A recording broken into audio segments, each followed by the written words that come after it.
Hello guys, स्वागत है आप सभी लोगों का एक बार फिर से हमारे इस प्यारे से चैनल यूपीपीसीएल विद यूक्यू।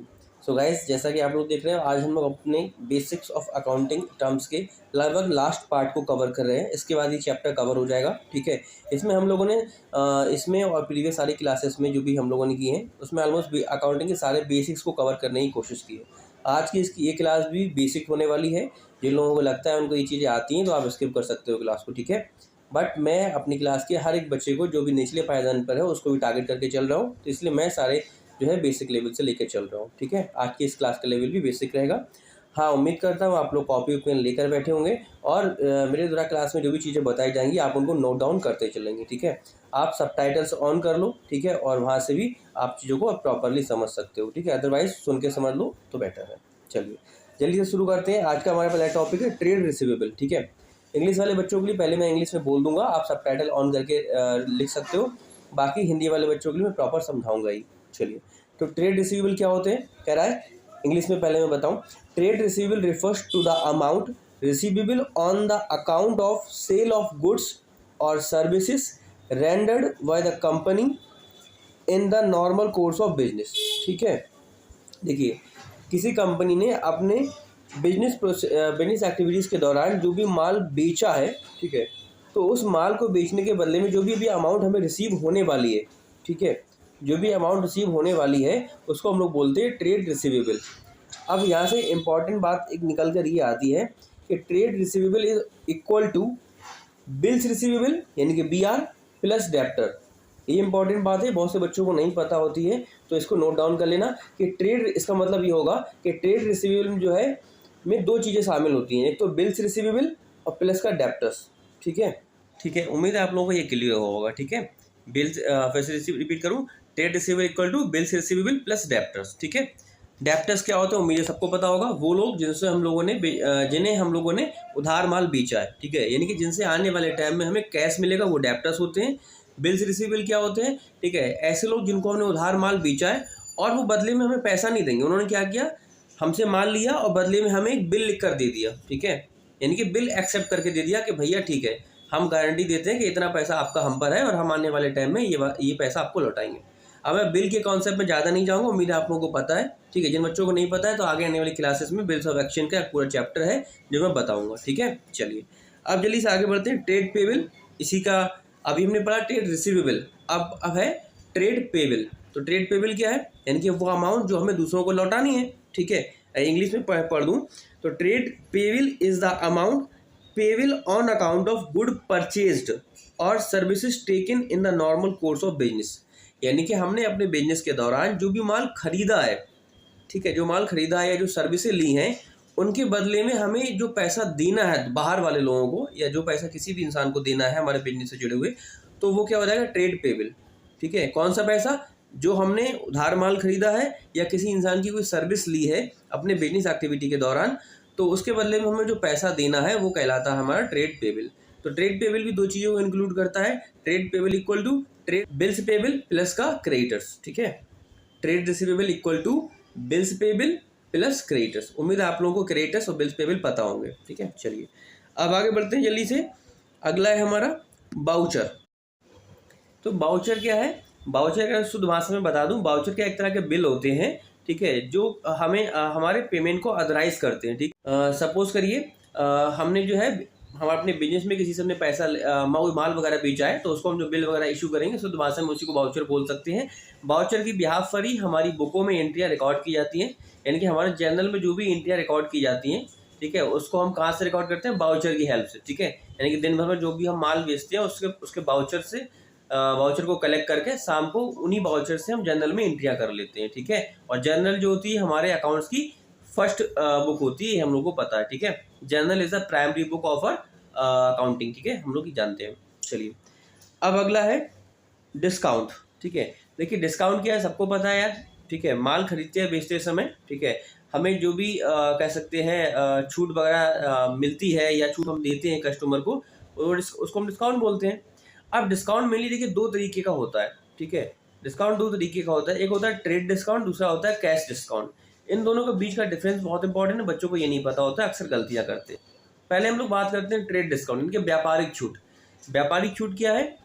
कह सकते हैं इससे अभिप्राय ऐसी छूट से है जो माल की बिक्री के समय दी जाती है। बिक्री के समय माल के जो MRP होती है, मार्केट प्राइस पर दी जाने वाली छूट जो माल की बिक्री के समय दी जाती है उसको हम लोग बोलते हैं ट्रेड डिस्काउंट।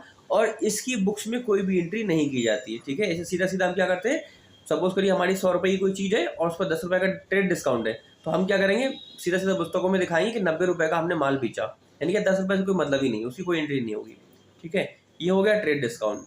फिर से रिपीट कर दूं, माल की बिक्री के समय वस्तु की मार्केट प्राइस पर दी जाने वाली छूट को ही हम लोग व्यापारी छूट बोलते हैं, यानी कि ट्रेड डिस्काउंट बोलते हैं। अब बात करते हैं कैश डिस्काउंट, ठीक है। कैश डिस्काउंट देखिए क्या है। कैश डिस्काउंट की हम लोग बात करें, देखिए अभी हमने क्या कहता, माल को बेचते समय एक छूट दी थी कस्टमर को हमने अपने, तो वो हो गई व्यापारी छूट, यानी कि ट्रेड डिस्काउंट।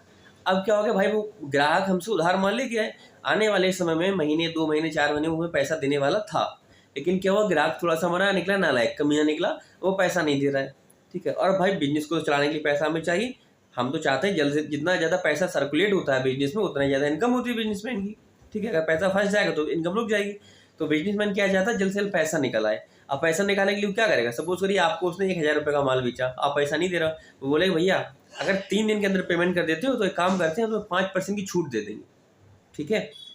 तो यही छूट जो है वो कहलाएगी उसकी हमारी कैश डिस्काउंट। समझ में आ रहा है। तो कैश डिस्काउंट क्यों दिया जाता है, यानी कि नगद छूट क्यों दी जाती है।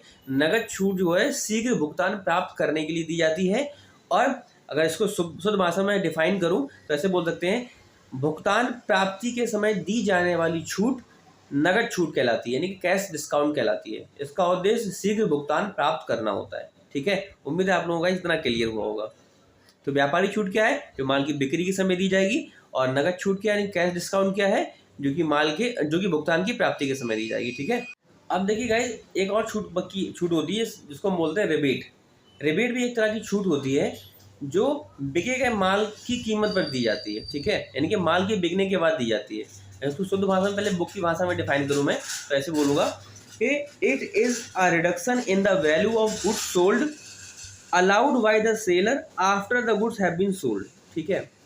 यानी कि एक ऐसी छूट है जो बिके हुए माल की लागत पर अतिरिक्त रूप से दी जाती है माल के बिकने के बाद, ठीक है। माल की बिक्री के बाद जो बिके हुए माल की लागत होती है उस पर एक अतिरिक्त छूट दी जाती है, जिसको हम लोग रिबेट बोलते हैं। अब ये क्यों दी जाती है, इसके बहुत सारे पर्पस हो सकते हैं। जैसे कि फॉर सपोज कर लीजिए हमारा माल बहुत पुराना रखा हुआ है, ठीक है, और सेलर चाह रहा है कि जल्दी से हमारा माल निकल जाए, तो उसने कस्टमर को बोला कि भैया हम तुम्हें देखो ट्रेड डिस्काउंट तो दे ही रहे हैं, साथ ही साथ हम तुम्हें इतने % की और एक्स्ट्रा छूट देंगे अगर तुम माल ले लो ये वाला, ठीक है। ये रीज़न हो सकता है। या सपोज करिए माल हमारा कुछ अच्छी क्वालिटी का नहीं है, माल ख़राब हो रहा है, ठीक है, माल की क्वालिटी बढ़िया नहीं है, तो दुकानदार ही चाहेगा जल्दी जल्दी माल निकल जाए वो, ठीक है। तो इस केस में भी दुकानदार जो है रिबेट दे देता है कस्टमर को कभी कभी, ठीक है। पहले ट्रेड डिस्काउंट देगा, ट्रेड डिस्काउंट देने के बाद जो पैसा बचेगा उस पर भी एक डिस्काउंट दे देता है, एडिशनल डिस्काउंट, जिसको हम लोग रिबेट बोलते हैं, ठीक है। तो रिबेट क्या है, एडिशनल छूट है, याद रखना, ठीक है। तो दैट्स ऑल। गाइस इसमें और एक दो छोटे छोटे से टर्म बच रहे हैं, जल्दी से मैं उनको भी ले लेता हूँ। अगला टर्म है बैड डेब्ट्स। बैड डेब्ट्स क्या होता है, बैड डेब्ट्स मतलब होता है अशुद्ध ऋण। हिंदी में हम लोग बात करें अशुद्ध ऋण। अशुद्ध ऋण क्या होते हैं, it refers to the amount which is not recoverable from debtors, ठीक है। शुद्ध हिंदी में डिफाइन करूँ, वह अमाउंट यानी कि देनदारों से प्राप्त होने वाली वह राशि जो अब प्राप्त नहीं होगी, उसको हम लोग बोलते हैं अशुद्ध ऋण। शुद्ध भाषा में बिल्कुल और बताऊं एग्जांपल लेकर, सपोज करिए हमने किसी इंसान को 10,000 रुपये का माल बेचा था, ठीक है। अब क्या हुआ, 10,000 रुपये का माल उधार बेचा था, तो वो जो इंसान है वो हमारे डेप्टर्स है। कितने रुपए से, 10,000 रुपये से, जिसने उधार माल खरीदा है हमसे। तो यानी कि वो आने वाले टाइम में हमें 10,000 रुपये देने वाला था, बट क्या हुआ, वो थोड़ा चीवड़ आदमी है, चीवड़ मतलब थोड़ा कंजूस आदमी है, वो मकार नालायक आदमी है। वो हमारे पास आया माल लेने के बाद, कुछ दिन बाद बोलता भैया आपका माल इतना इतना खराब निकला, इतना माल ऐसा हो गया, माल की क्वालिटी अच्छी नहीं थी, ये वो। तो कुछ कुल मिला के बिजनेसमैन को अंदाजा हो गया कि भैया ये 10,000 रुपये का जो माल ले गया है, कम से कम ये 2-3 हज़ार रुपये हमारे ठग ले, 2,000 रुपये ठग लेगा, 2,000 रुपये कम करना चाह रहा है, यानी कि यहाँ से 2,000 रुपये हमें नहीं मिलेंगे, ठीक है। कुल मिला के बिजनेसमैन ने जब टाइम पर उससे मांगा और उसने वही किया कि 10,000 में से सिर्फ 8,000 रुपये हमें दे दिए, ठीक है। तो ये जो 2,000 रुपये की हमारी लॉस हो रही है ना बिजनेसमैन की, यानी कि डेप्टर से जो 2,000 रुपये हमें नहीं मिले, वही हमारा अशुद्ध ऋण कहलाएंगे, यानी कि बैड डेब्ट्स कहलाएंगे। तो फिर से एक बार सम अप करके डिफाइन करूँ, देनदारों से प्राप्त होने वाली वह राशि जिसके डूब जाने की आशंका है उसको हम लोग बोलते हैं अशुद्ध ऋण यानी कि बैड डेब्ट्स। ठीक है, चलिए एक टर्म इसमें हो रहा है इंसॉल्वेंट। इंसॉल्वेंट क्या होता है? अ पर्सन और an enterprise which is not in a position to pay its डेप्ट इज कॉल्ड इंसॉल्वेंट। यानी कि कोई भी पर्सन, कोई भी व्यक्ति या कोई भी संस्था जो अपने ऋणों का भुगतान करने में सक्षम नहीं है, ठीक है, उसको हम लोग इंसॉल्वेंट यानी कि दिवालिया बोलते हैं। ठीक है, दिवालिया हो गई। जैसे कि फॉर एग्जांपल कोई इंसान है जो अपना उसने किसी से कर्जा लिया और अब उसमें इतनी बुरी तरह से बर्बाद हो चुका है कि उसमें इतनी क्षमता ही नहीं बची है कि जिस इंसान से पैसा लिया था उसका पैसा लौटा दे, तो हम क्या बोल रहे हैं? यार ये तो दिवालिया हो गया, छोड़ो। ठीक है, ठीक है, दिवालिया मतलब इंसॉल्वेंट। तो आई थिंक ये क्लियर हुआ होगा। अब बात करते हैं, अगला आइटम इसमें और आता है सॉल्वेंट। सॉल्वेंट मतलब वही इंसॉल्वेंट का अपोजिट, ऐसा इंसान या ऐसी संस्था जिसमें अपने ऋणों का भुगतान करने की क्षमता है या जो अपने ऋणों का भुगतान करने में सक्षम है, उसको हम लोग बोलेंगे सॉल्वेंट। अब बात करते हैं एक और टर्म इसमें है इंपॉर्टेंट, स्टोर्स। ठीक है, स्टोर क्या होता है? देखिए, the term stores is used to denote material held by an enterprise for the purpose of consumption in the business and not for sale. ठीक है, स्टोर क्या है? शुद्ध भाषा में मैं डिफाइन करूं, स्टोर से अभिप्राय उस सभी मटेरियल से है, उस सभी कह सकते हो सामग्री से है जो किसी व्यावसायिक संस्था द्वारा कंजम्पशन हेतु यानी स्वयं के उपभोग हेतु क्रय करके रखा गया है एंड जिसका उपयोग बिजनेस क्रियाओं में किया जाएगा। ठीक है, फिर से रिपीट करूँ, सब करके मैं बोलूँ। सपोज के लिए किसी बिजनेस संस्था ने क्या किया, कुछ माल जैसे कि स्पेयर पार्ट्स हो गया, कुछ टूल्स वगैरह हो गए, ठीक है, रिंच, स्क्रू ड्राइवर, समथिंग, ऐसे कुछ छोटे छोटे से इंस्ट्रूमेंट हुए जो उसने खरीदे हैं। अब ये यार इंस्ट्रूमेंट वो बेचेगी तो है नहीं, ठीक है, बेचेगी तो है ना, ये उसने अपने ऑफिस में मेंटेनेंस वर्क के लिए छोटे मोटे सामान खरीद के रखा हुआ है। तो ये सामान उसने क्यों खरीदा है? अपने पर्सनल कंजम्पशन के लिए, पर्सनल यूज़ के लिए खरीदा है, ठीक है, ना कि सेल के लिए।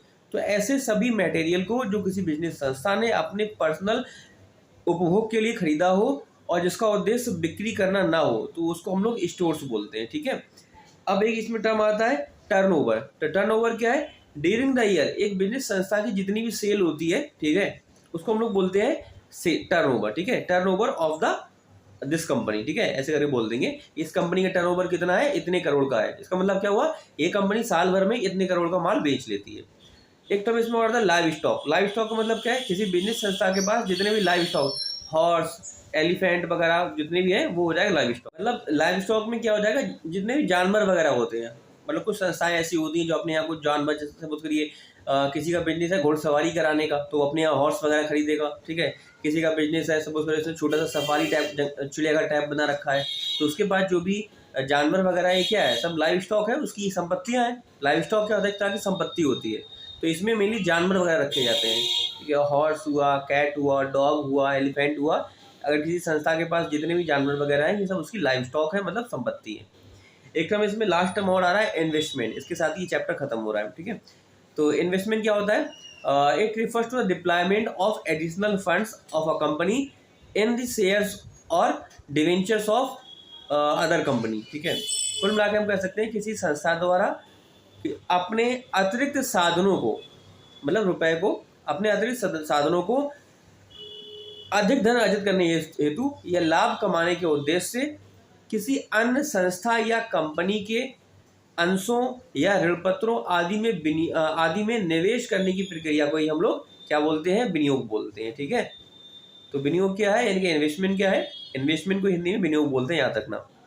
तो इन्वेस्टमेंट क्या है? इन्वेस्टमेंट जो है हमारे अतिरिक्त साधनों को कहीं पे हमने अगर इन्वेस्ट कर दिया है कुछ लाभ कमाने के उद्देश्य से, तो उसको हम लोग विनियोग बोलेंगे। ठीक है, सपोज करिए हमारे पास 10,000 रुपये हैं, ठीक है, मेरे पास, और मैंने क्या किया, उसे आज टाटा में लगा दिया। टाटा में क्यों लगा दिया? कि भाई टाटा का शेयर कल बढ़ जाएगा, मुझे प्रॉफिट हो जाएगा।